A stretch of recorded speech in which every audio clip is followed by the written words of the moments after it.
If you ask me, the summer blockbuster season didn't start until mid-July, and I think this is the movie that kicked it off. I'm Mike the Movie Misfit, and here's my review for Mission Impossible: Dead Reckoning Part 1.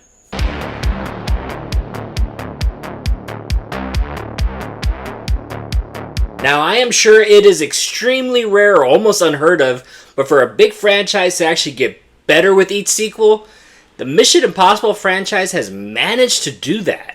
All the issues that I had with Indiana Jones and the Dial of Destiny, Mission Impossible: Dead Reckoning managed to do it all correctly. Mission Impossible manages to have exotic locations, likable characters, and having likable characters actually creates suspense because you're actually thinking there's actually something at stake and you don't want these characters to die. The movie manages to introduce a new character who has a purpose of being there, who does come off as interesting, and actually has a real story arc. The newest Mission Impossible manages to even change it up, and we get some new type of villain. I really got to give this movie some credit because it's kind of ahead of its curve. It was probably shot 2 years ago, and with everything that's going on right now... Now at least we know that sometimes a good old thumbs up from a human is better than a machine-generated lie. That is right, everybody. AI is the enemy in this film, and whatever terrorist group owns it will rule the world. But of course, it's not just any AI. This AI is self-aware. Skynet fights back. Esai Morales plays one of the main villains in this movie. Esai Morales is interesting in this film because he's a cross between like the brains of the operation and also like a suave henchman. Even though we don't know much about this character just yet, we do know that he loves killing secret agents. It's not my first or my last.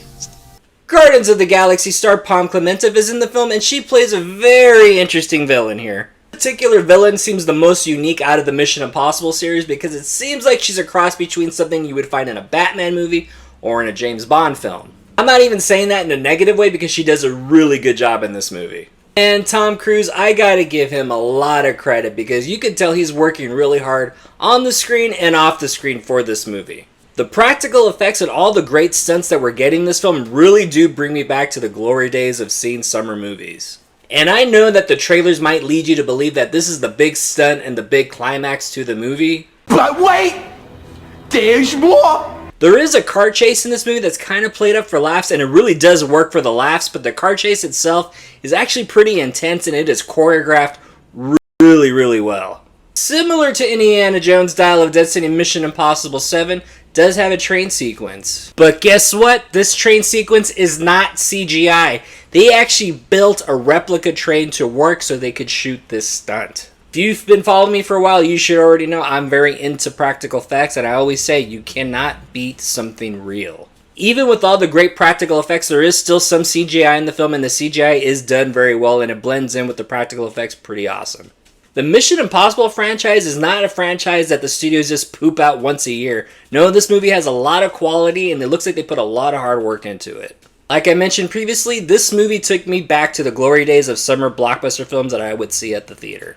So my rating for Mission Impossible: Dead Reckoning Part 1, go see it. So did you see the movie? What did you think about it? Comment below, and please don't forget to hit like and subscribe. I'm Mike the Movie Misfit, and I'll see you at the movies. Who is Tom Cruise?